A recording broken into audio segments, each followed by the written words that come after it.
Last class में हमने बात की थी परागकण की संरचना, परागकोश स्फुटन, है ना, ये सारी बात। अब हम उसी से रिलेटेड एक पॉइंट और स्टडी कर रहे हैं यहाँ पर आज, डेवलपमेंट ऑफ मेल गैमेटोफाइट यानी नर युग्मकोद्भिद का विकास।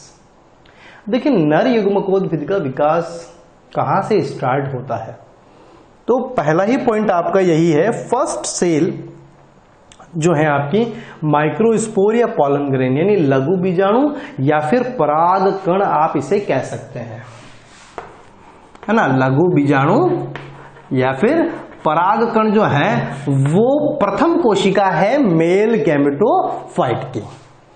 दूसरा पॉइंट आपको ध्यान में रखना है कि पूरे जो डेवलपमेंट की प्रोसेस है, इस डेवलपमेंट की प्रोसेस को हमने यहां पर पॉलिनेशन के बेस पे यानी परागण की प्रक्रिया के आधार पर दो कैटेगरी में डिवाइड कर दिया। एक हमने कहा प्री पॉलिनेशन डेवलपमेंट और दूसरा कहा है पोस्ट पॉलिनेशन डेवलपमेंट।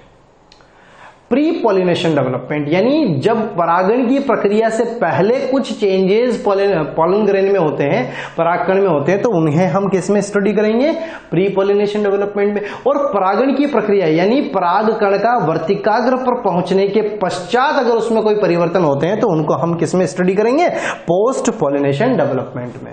यहां पर जो डिफरेंट स्टेजेस हैं उन स्टेजेस के बेस पर मैंने A to E जो स्टेज है वो प्री पॉलिनेशन डेवलपमेंट की है, और इसके बाद में F to H जो है वो सारी की सारी किस में आ जाएगी, पोस्ट पॉलिनेशन डेवलपमेंट में आ जाएगी।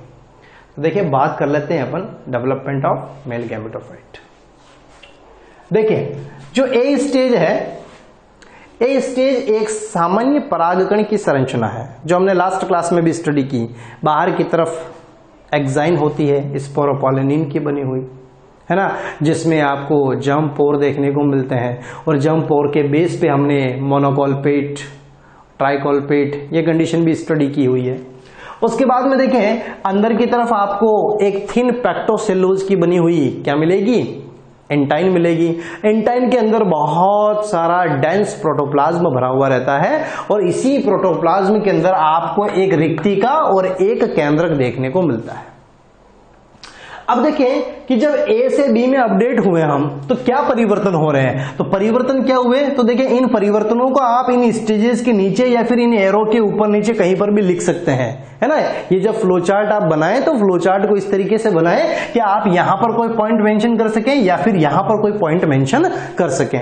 अब देखें कि ये जो न्यूक्लियस है आपका पॉलन ग्रेन का, परागकण का जो न्यूक्लियस है, ये परागकण का न्यूक्लियस कहां मूव करेगा, ये मूव करेगा बिल्कुल एंटाइन की तरफ। यानी पहला तो पॉइंट आपको ध्यान में रखना है केंद्रक का भित्ति की ओर गमन।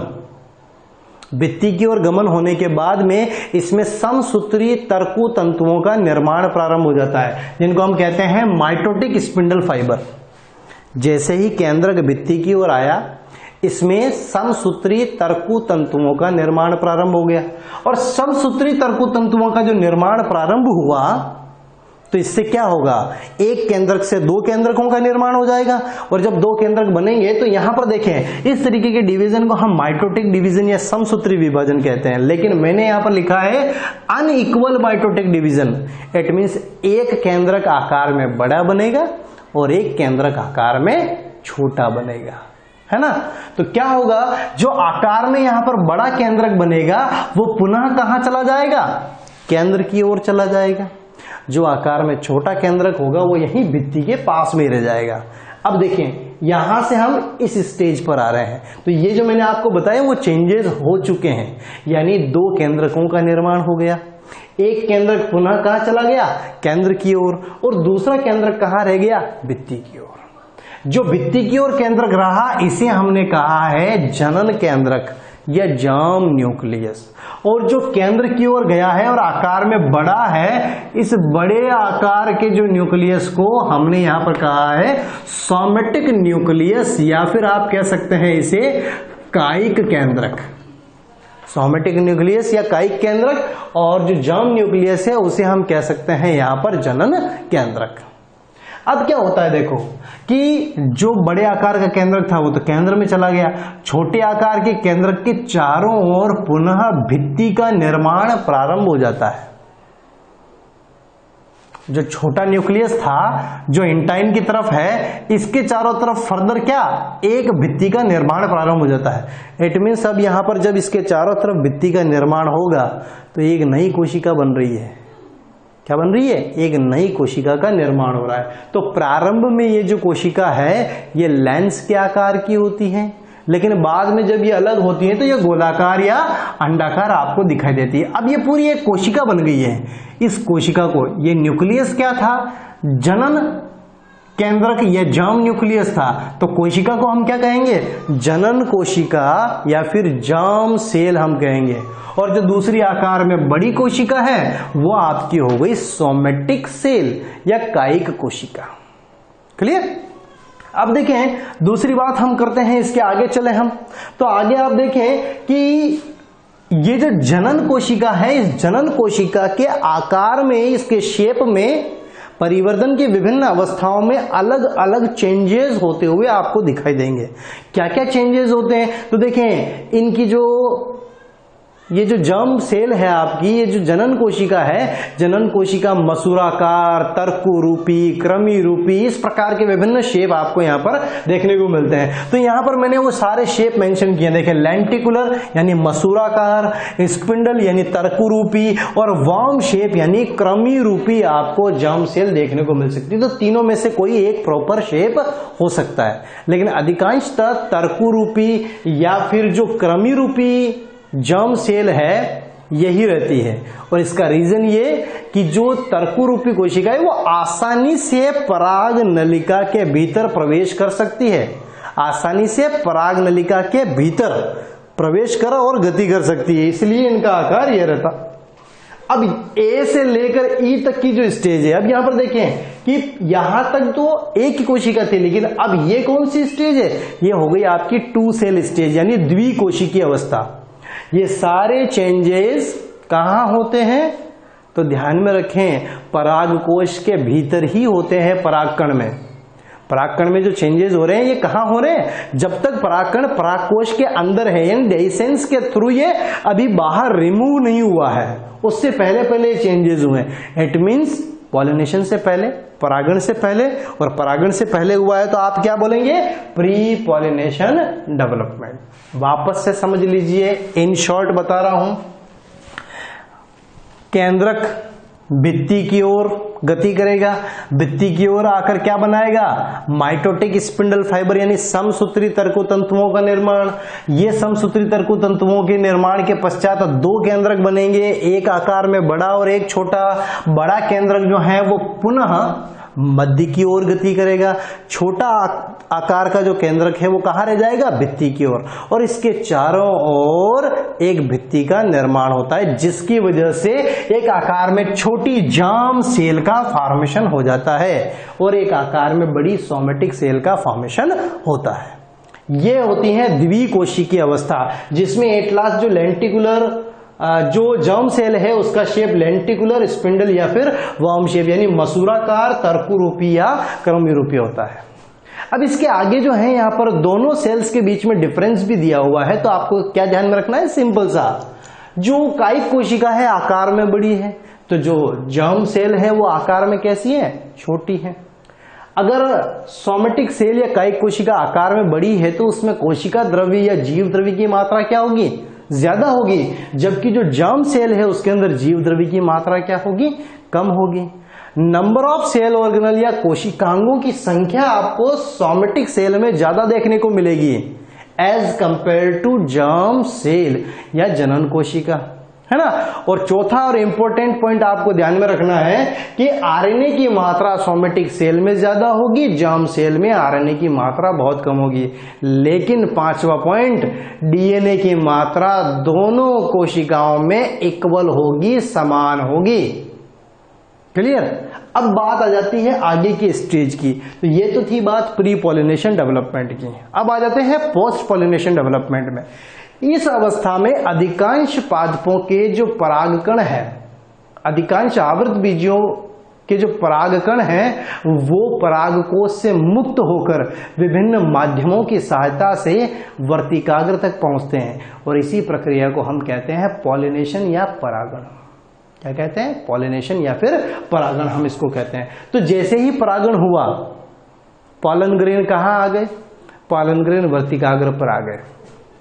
वर्तिकाग्र उसके रेस्पॉन्स में क्या करता है, कुछ शर्करा, जल, रेजिन, बोरॉन, इस प्रकार के पदार्थों का स्त्राव करता है, और जिसकी वजह से इन पदार्थों को ये जो पॉलन ग्रेन है ये एब्जॉर्ब करके और फूल जाते हैं, साइज में बड़े हो जाते हैं थोड़े से, और साइज में बड़े होने के साथ में इनकी जो इंटाइन है, जो अंतःचोल है, वो जनन छिद्र से एक नलिका के रूप में अतिवृद्धि के रूप में बाहर आती है, जिसे हम क्या कहते हैं, जिसे हम कहते हैं पॉलन ट्यूब या पराग नलिका।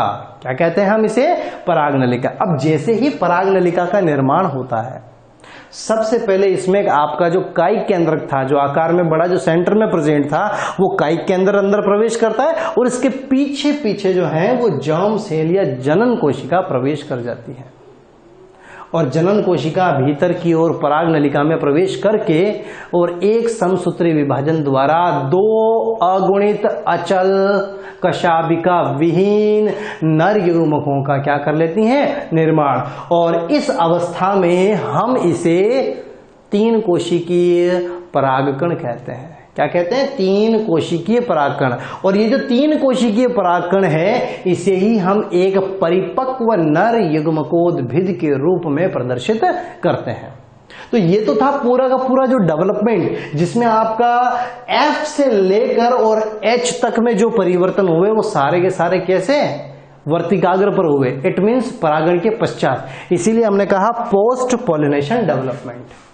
लेकिन अब एक अलग से टॉपिक है आपका नर युग्मकों का निर्माण। तो नर युग्मकों का निर्माण मैंने आपको यही बता दिया, जनन कोशिका के अंदर एक समसूत्री विभाजन द्वारा 2 अगुणित अचल कशाबिका विहीन नर युग्मकों का निर्माण हो जाता है। लेकिन स्पेशल पॉइंट आप ध्यान में रखेंगे कि कुछ पादप ऐसे हैं जिनमें जर्मिनेशन से पहले, यानी पराग कणों के अंकुरण से पहले ही जनन कोशिकाएं समसूत्री विभाजन द्वारा 2 नर युग्मकों का क्या कर लेती हैं, निर्माण कर लेती हैं। कितने, 2 नर युग्मकों का निर्माण हो जाता है। कौन कौन से पादप हैं, तो आपको ध्यान में रखना है कुल्फा और बंदरबाटी, जिसे जो है पॉर्चुलेका के नाम से भी जाना जाता है और होलोप्टेरा के नाम से भी जाना जाता है। तो पॉर्चुलेका और होलोप्टेरा या फिर कुल्फा और बंदरबाटी, ये ऐसे प्लांट हैं जिनमें नर युग्मकों का निर्माण पराग कणों के अंकुरण से पहले ही हो जाता है। लेकिन अधिकांश आवृत बीजी पादपों में आपको कब मिलेगा, जब परागकण अंकुरित होंगे, उनमें पॉलन ट्यूब या पराग नलिका का निर्माण होगा, तब जनन कोशिका समसूत्री विभाजन द्वारा 2 अगुणित अचल कशाबिका विहीन और आकार में छोटे नर युग्मकों का निर्माण करती है। अब इनका आगे होना क्या है, तो इनको हम फर्टिलाइजेशन में स्टडी करेंगे कि ये जो पराग नलिका है ये वर्तिका से होती हुई अंडाशय, और अंडाशय से बीजांड, और बीजांड से भ्रूण कोश में प्रवेश करती है, और वहां ये नर युग्मक जो हैं मुक्त होते हैं भ्रूण कोश में, और डबल फर्टिलाइजेशन में पार्टिसिपेट करके निषेचन की प्रक्रिया में भाग लेते हैं या उसको संपन्न करवाते हैं। तो वो सारे इवेंट हम जब आगे फर्टिलाइजेशन की प्रोसेस आएगी तो उसमें हम स्टडी करेंगे। आपको यहां मेल गैमेटोफाइट के डेवलपमेंट में इतना ही आपको याद करना है। डेवलपमेंट ऑफ मेल गैमेटोफाइट के बाद में नेक्स्ट टॉपिक आ जाता है अपना फीमेल रिप्रोडक्टिव ऑर्गन। तो हमने मेल रिप्रोडक्टिव ऑर्गन को जैसे बताया था एंड्रोशियम, उसी तरीके से फीमेल रिप्रोडक्टिव ऑर्गन को हम गायनोशियम से रिप्रेजेंट करते हैं, है ना। गायनोशियम का मतलब होता है यहां पर जायांग। तो आप ध्यान में रखें, गायनोशियम से अभिप्राय क्या है, जायांग। और जायांग की प्रत्येक इकाई, each unit of the gynoecium is called carpel, या आप कार्पल को यहां पर अंडप भी कह सकते हैं, है ना। इसे स्त्री केसर भी कहा जा सकता है। तो आप ध्यान में रखें कि स्त्री केसर और अंडप जो है वो जायांग की एक इकाई है, जिसे हम मेगा स्पोरोफिल या गुरु बीजाणु पर्ण के नाम से जानते हैं। क्या कहते हैं इसे हम कहते हैं गुरु बीजाणु पर्ण। जैसे हमने बात की थी मेल रिप्रोडक्टिव ऑर्गन के अंदर, तो तो मेल रिप्रोडक्टिव ऑर्गन में जो स्टेमिन थे, जो पुंकेसर थे, उसे हमने क्या कहा था? लघु बीजाणु पर्ण। उसी प्रकार से जो स्त्री केसर, पुंकेसर को लघु बीजाणु पर्ण, तो स्त्री केसर को गुरु बीजाणु पर्ण। तो एक पॉइंट आप यहां पर ध्यान में रखें, मेल के लिए माइक्रो वर्ड यूज होता है और फीमेल के लिए मेगा या मैक्रो वर्ड यूज होता है। यानी लघु शब्द किसके लिए? नर से संबंधित सारी संरचनाएं, यानी लघु बीजाणु पर्ण, है ना, लघु बीजाणु धानी, लघु बीजाणु, वो सारे आपको किस में मिलेंगे? मेल रिप्रोडक्टिव ऑर्गन में। फीमेल रिप्रोडक्टिव ऑर्गन की जब बात करेंगे तो फीमेल रिप्रोडक्टिव ऑर्गन में हम गुरु शब्द का उपयोग करेंगे, यानी गुरु बीजाणु पर्ण हो गया, गुरु बीजाणु धानी हो गई और गुरु बीजाणु हो गए। तो ये सारे वर्ड आपको यहां पर तो ध्यान में रखें, एक कार्पल, एक अंडप या एक स्त्री केसर को हम गुरु बीजाणु पर्ण के नाम से जानते हैं। प्रत्येक जो अंडप है उसमें कितने भाग होते हैं? तो 3 भाग। सबसे ऊपर का जो भाग है उसे आप वर्तिकाग्र कहते हैं, है ना। मध्य का जो भाग है उसे वर्तिका के नाम से जाना जाता है और जो सबसे नीचे का पोर्शन होता है उसे आप ओवरी या फिर अंडाशय कहते हैं। डायग्राम में देखिए आप यहां पर, तो डायग्राम में इससे रिलेटेड एक दो इंपॉर्टेंट पॉइंट्स हैं जो आपको ध्यान में रखने हैं। देखें कि ये रहा एक कार्पल का स्ट्रक्चर, एक स्त्री केसर या एक अंडप की संरचना, और एक अंडप की संरचना में सबसे ऊपर की ओर जो स्टिग्मा की बात की जा रही है, स्टिग्मा के बारे में आप ध्यान में रखें, सबसे ऊपर का चौड़ा चपटा भाग जो पराग कणों के लिए अवतरण मंच का कार्य करता है। किसके लिए? पराग कण हेतु किसका काम करता है? अवतरण मंच का या मंच का कार्य करता है। बिकॉज ऑफ जब पराग कोश स्फुटन की प्रक्रिया संपन्न होती है तो पराग कण पराग कोश से मुक्त होकर वातावरण में आते हैं और वे किसी न किसी पुष्प के वर्तिकाग्र तक पहुंचते हैं। तो वर्तिकाग्र उन्हें होल्ड करने के लिए एक प्लेटफॉर्म अवेलेबल करवाता है, वहां पर आने के लिए उनको एक प्लेटफॉर्म अवेलेबल करवाता है। तो इसलिए हम कह सकते हैं कि स्टिग्मा क्या है? तो स्टिग्मा अंडप का सबसे ऊपर का चौड़ा चपटा गोलाकार गुंबदाकार गुंडीनुमा संरचना होती है जो पराग कणों के लिए अवतरण मंच का कार्य करती है। ठीक है ना। अब देखिए अवतरण मंच का कार्य करने के साथ साथ और क्या काम है, तो ध्यान में रखें, एक और फंक्शन आपको ध्यान में रखना है। क्या?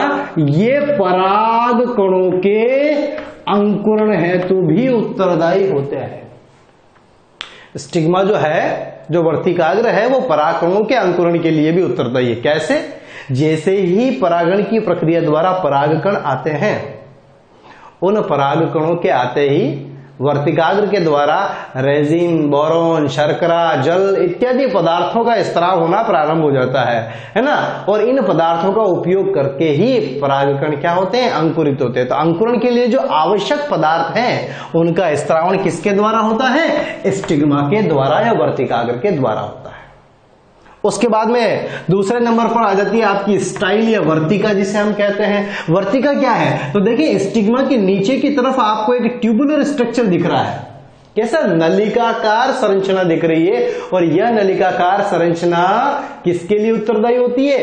पराग नलिका की वृद्धि के लिए उत्तरदायी होती है या पराग नलिका को अंडाशय तक पहुंचने में सहायक होती है।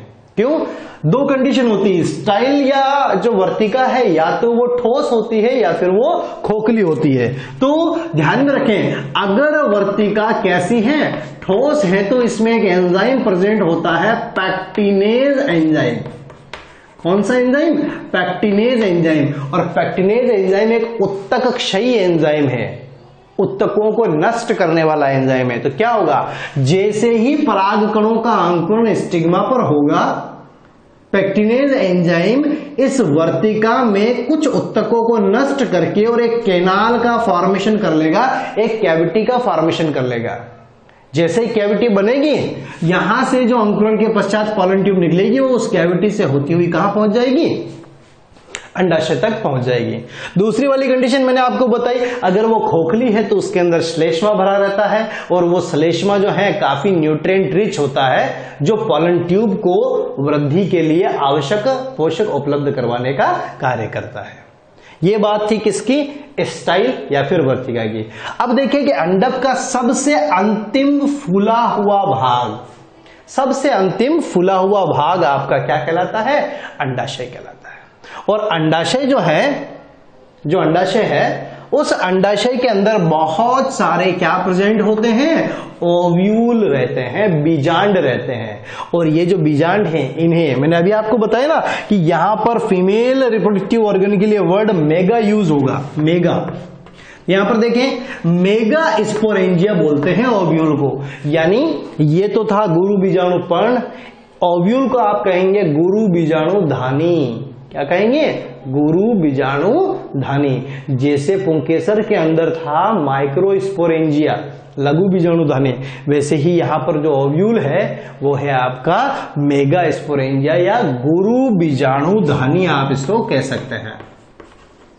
अब देखें कि ये जो गुरु बीजाणु धानी है, ये गुरु बीजाणु धानी या मेगास्पोरेंजिया प्लेसेंटा के थ्रू, अपरा के थ्रू किसके साथ में? इस ओवरी के अंदर अटैच रहते हैं। ठीक है ना? तो आपका ओवरी सबसे नीचे की ओर फूला हुआ भाग जो किसके साथ में जुड़ाव रखता है? थैलेमस के साथ में, यानी पुष्पासन के साथ में। पुष्प का जो पुष्पासन है उस पुष्पासन के साथ में जुड़ाव कौन रखता है? ये आपके ओवरी रखते हैं। तो ओवरी के अंदर बहुत सारे प्लेसेंटा से आपके ओव्यूल जो हैं वो अटैच रहते हैं। ये थी बात सिंपल सी फीमेल रिप्रोडक्टिव ऑर्गन की। अब देखिए ये जो गायनोशियम है, इस गायनोशियम को हम अंडप या स्त्री केसर की संख्या और व्यवस्था के आधार पर क्लासिफाइड कर सकते हैं, वर्गीकृत कर सकते हैं। तो थ्योरी नहीं बताकर मैंने इसका एक छोटा सा चार्ट बता दिया है जो आपको यहां पर याद रखने में इजी होगा। देखें, गायनोशियम या फिर जायांग की यदि बात की जाए तो जायांग जो है वो दो प्रकार के होते हैं। एक को आप कह सकते हैं यहां पर एक अंडपी अवस्था। कौन सी अवस्था है? एक अंडपी। यानी किसी जायांग में यदि केवल और केवल एक ही स्त्री केसर या केवल एक ही अंडप उपस्थित है तो उसे आप क्या कहेंगे? एक अंडपी अवस्था। और यदि किसी जायांग में एक से अधिक अंडप है तो उसे आप बहु अंडपी अवस्था कहेंगे। ठीक है ना? तो यूनिकार्पलरी का मतलब हो गया ओनली वन कार्पल, यानी केवल एक स्त्री केसर या केवल एक अंडप। और मल्टीकार्पलरी का मतलब हो गया एक से अधिक, तो मोर देन वन कार्पल, एक से अधिक स्त्री केसर। अब जब एक से अधिक है तो उनका अरेंजमेंट कैसा होगा, उनकी व्यवस्था कैसी होगी, उनके आधार पर पुनः मल्टीकार्पलरी को यहां पर आप दो वर्गों में क्लासिफाइड कर सकते हैं। एक होता है एपोकार्पस और दूसरा होता है सिनकार्पस। इसे कहते हैं वियुक्तांडपी अवस्था और इसे कहते हैं संयुक्तांडपी अवस्था। ठीक है ना? वियुक्तांडपी यानी एपोकार्पस और संयुक्तांडपी का मतलब होता है यहां पर सिनकार्पस। ठीक है? अब देखें कि वियुक्तांडपी या एपोकार्पस का मतलब जब बहुत सारे अंडप हैं और सारे अंडप एक दूसरे से क्या हैं? अलग अलग हैं। सारे अंडप एक दूसरे से, सारे स्त्री केसर एक दूसरे से अलग अलग है, तो वो व्यवस्था क्या कहलाएगी आपकी? वियुक्तांडपी अवस्था। वियुक्त होना, अलग अलग होना। और सिन का मतलब क्या होता है? सिंक्रोनाइज होना, आपस में जुड़ा हुआ होना, आपस में अटैच होना। तो ध्यान में रखिए, सिनकार्पस कंडीशन का मतलब होता है संयुक्तांडपी। और संयुक्तांडपी का मतलब बहुत सारे अंडप हैं लेकिन वो आपस में एक दूसरे से क्या है? अटैच हैं, एक दूसरे से जुड़े हुए हैं। एग्जाम्पल्स, कुछ एग्जाम्पल्स मैंने बताए हैं यहां पर कि जैसे वियुक्तांडपी में लोटस यानी कमल आ जाता है और रोज यानी गुलाब। तो कमल, गुलाब और ये जो पादप का बना हुआ है ये है आपका माइकेलिया का डायग्राम। तो माइकेलिया हो गया, लोटस हो गया, रोज हो गया, ये सारे किसमें आ जाते हैं? वियुक्तांडपी में आ जाते हैं। और अगर युक्तांडपी या संयुक्तांडपी की बात करें, इन्हें युक्तांडपी भी कहते हैं ना, तो युक्तांडपी या संयुक्तांडपी की बात करें तो इसमें आ जाता है आपका पेपेवर और हेबिस्कस। पेपेवर का मतलब अफीम और हेबिस्कस का मतलब हिबिस्कस रोजा साइनेंसिस। किसको कहते हैं? गुड़हल को कहते हैं। तो गुड़हल हो गया, अफीम हो गया, कौन सी कंडीशन है? संयुक्त अंडपीय या सिनकार्पस अवस्था आपकी इनमें देखने को मिलते हैं। तो ये बिल्कुल बेसिक सा एक छोटा सा टॉपिक था आपका फीमेल रिप्रोडक्टिव ऑर्गन। क्लियर? बीजांड की संरचना, तो सबसे पहला पॉइंट तो आपको ध्यान में रखना है, बीजांड अंडाशय के भीतर उपस्थित होता है और इसे ही हम गुरु बीजाणु धानी के नाम से भी जानते हैं। तो ओव्यूल को हम क्या कहते हैं? गुरु बीजाणु धानी के नाम से भी जाना जाता है। अब सिंपल सी चीजें आपको पता है कि जो बीजांड है वो अंडाशय में प्लेसेंटा के थ्रू या अपरा के थ्रू क्या रहता है? अटैच रहता है। और बीजांड जिस व्रंत की सहायता से, बीजांड जिस स्टॉक लाइक स्ट्रक्चर या व्रंतनुमा संरचना से प्लेसेंटा से अटैच रहता है उसे हम कहते हैं फ्यूनिकल या फिर आप कह सकते हैं बीजांड व्रंत। तो बीजांड जिस व्रंत से प्लेसेंटा से अटैच रहता है उसे हम क्या कहते हैं? बीजांड व्रंत। और कभी कभी इस बीजांड व्रंत में एक फूली हुई संरचना उपस्थित होती है। इस फूली हुई संरचना को हम कहते हैं राफे। क्या कहते हैं? राफे। और यह जो बीजांड व्रंत है, यह बीजांड व्रंत इस पूरे बीजांड से जिस बिंदु से अटैच रहता है या जिस साइड से जुड़ा हुआ रहता है उसे हम कहते हैं हाइलम या फिर हिंदी में हम इसे कहते हैं नाभिका। तो ध्यान में रखें यहां पर बीजांड व्रंत, राफे और नाभिका। उसके बाद में देखें कि ये रहा आपका पूरा का पूरा बीजांड, और बीजांड में आपको जो मेन सेंट्रल पोर्शन आपको देखने को मिलता है यह है आपका न्यूसेलस, और इस न्यूसेलस को हम कहते हैं बीजांड काय, यानी बीजांड का काय, बीजांड का शरीर। और ये जो बीजांड का है ये मुख्यतः किसका बना हुआ है? तो ये मृदुतकी कोशिकाओं का बना हुआ है, पैरेन्काइमेटस सेल्स का बना हुआ है। और जहां मृदुतकी कोशिकाएं हैं वहां आपको बहुत अच्छी तरीके से पता है कि भोजन का या भोज्य पदार्थों का क्या होता है? संग्रह होता है। और जब भ्रूण का परिवर्तन होता है तो भ्रूणीय परिवर्तन के दौरान कुछ न्यूट्रिशन प्रोवाइड करवाने का काम किसका? बीजांड काय का भी होता है। अब देखिए ये रहा पूरा का पूरा बीजांड, और बीजांड का अधिकांश भाग किसका बना हुआ है? न्यूसेलस का, बीजांड काय का।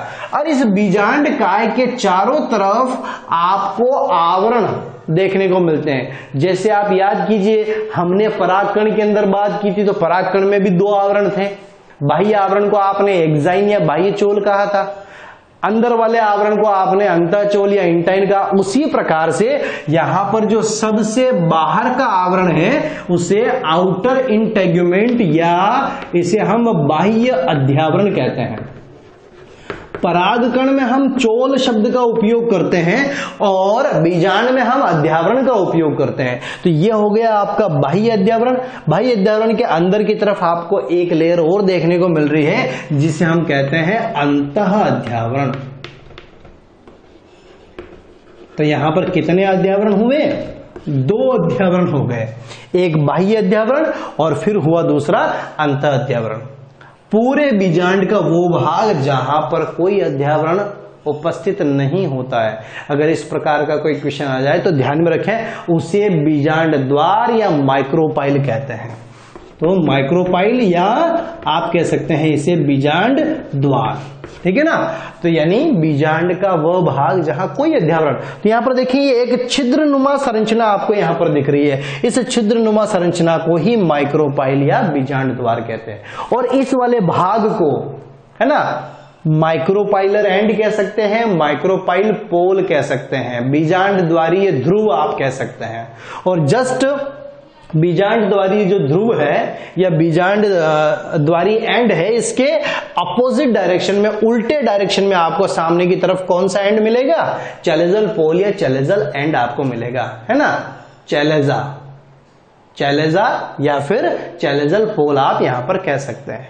उसके बाद में देखिए आप कि जो आपका माइक्रोपाइल है, इस माइक्रोपाइल में अंदर की तरफ एक काफी विशिष्ट संरचना आपको यहां पर देखने को मिलती है जिसे हम कहते हैं भ्रूणकोश। क्या कहेंगे इसे? भ्रूणकोश। और ये जो भ्रूणकोश है ये भ्रूणकोश जो आपको येलो कलर का स्ट्रक्चर दिख रहा है, इसी को हम एम्ब्रियो सेक या भ्रूणकोश कह रहे हैं। 7 कोशिकीय 8 केंद्र की संरचना होती है, अर्थात इसमें 7 कोशिकाएं और 8 न्यूक्लियस या केंद्रक उपस्थित होते हैं। अब देखिए 7 कोशिकाएं कौन कौन सी, तो आपको इस भ्रूणकोश में जो चैलेजल एंड है, उस चैलेजल एंड की तरफ आपको 3 कोशिकाओं का समूह दिख रहा है। ये जो 3 कोशिकाएं हैं, इन तीनों कोशिकाओं को हम कहते हैं प्रतिमुखी कोशिकाएं या एंटीपोडल सेल। क्या कहते हैं इसे? प्रतिमुखी कोशिका या फिर एंटीपोडल सेल के नाम से जाना जाता है।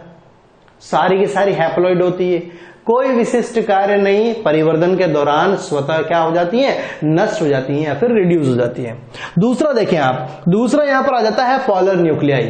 तो जो पॉलर न्यूक्लियाई है, यह निषेचन से तुरंत पहले दोनों न्यूक्लियस फ्यूज होकर एक सेकेंडरी न्यूक्लियस का फॉर्मेशन यानी द्वितीय केंद्रक का निर्माण कर लेंगे, और यह द्वितीय केंद्रक अगुणित नर युग्मक के साथ में फ्यूज होके और एक ट्रिप्लॉइड यानी त्रिगुणित संरचना का निर्माण करेगा, जिसे प्राथमिक भ्रूणपोष केंद्रक कहते हैं। वो आगे की बात, आप यहां पर इतना सा ध्यान में रखें कि ऊपर की तरफ आपको 3 प्रतिमुखी कोशिकाएं देखने को मिलती है, बीच में आपको यहां पर पोलर न्यूक्लियाई या ध्रुवीय केंद्रक देखने को मिलते हैं, और नीचे की तरफ यहां पर देखें आप 3 कोशिकाओं का एक विशिष्ट समूह, 3 कोशिकाओं का एक विशिष्ट समूह जिसे हम अंड उपकरण कहते हैं। क्या कहते हैं? अंड उपकरण। और अंड उपकरण में जो 3 कोशिकाएं वो कौन कौन सी होती है, तो ध्यान में रखें 2 सिनर्जिड्स यानी 2 सहायक कोशिकाएं और एक आपको मिलेगी एग सेल या एक अंड कोशिका। तो 2 सहायक कोशिकाएं और एक अंड कोशिका, दोनों ये तीनों मिलकर अंड उपकरण का निर्माण कर लेती हैं। तो ये आपका पूरा का पूरा एम्ब्रियो सेक का स्ट्रक्चर। अब इसमें हम कोशिकाएं और न्यूक्लियस गिन लेते हैं। तो देखें 3 कोशिकाएं ऊपर और 3 कोशिकाएं नीचे, कितनी हो गई? 6 और एक बीच में, कितनी हो गई? टोटल 7 कोशिकाएं। लेकिन न्यूक्लियस काउंट करें तो देखें 3 ऊपर हैं और 3 नीचे हैं, टोटल कितने? 6 और 2 न्यूक्लियस आपको यहां पर बीच में देखने को मिलते हैं। तो टोटल संख्या कितनी हो गई यहां पर? 8। तो 8 केंद्र की 7 कोशिकीय की संरचना, इसीलिए कहते हैं भ्रूणकोश को। क्लियर? तो ये थी बात आपकी पूरी की पूरी किसके बारे में? ये आपकी संरचना है स्ट्रक्चर ऑफ ओव्यूल या बीजांड की संरचना। नेक्स्ट क्लास में हम इसके क्लासिफिकेशन की बात करेंगे और इसके अंदर चलने वाली जो माइक्रोस्पोरोजेनेसिस वगैरह है, नेक्स्ट क्लास में हम यहां पर मेगा स्पोरोजेनेसिस वगैरह की प्रोसेस को भी स्टडी करने वाले हैं।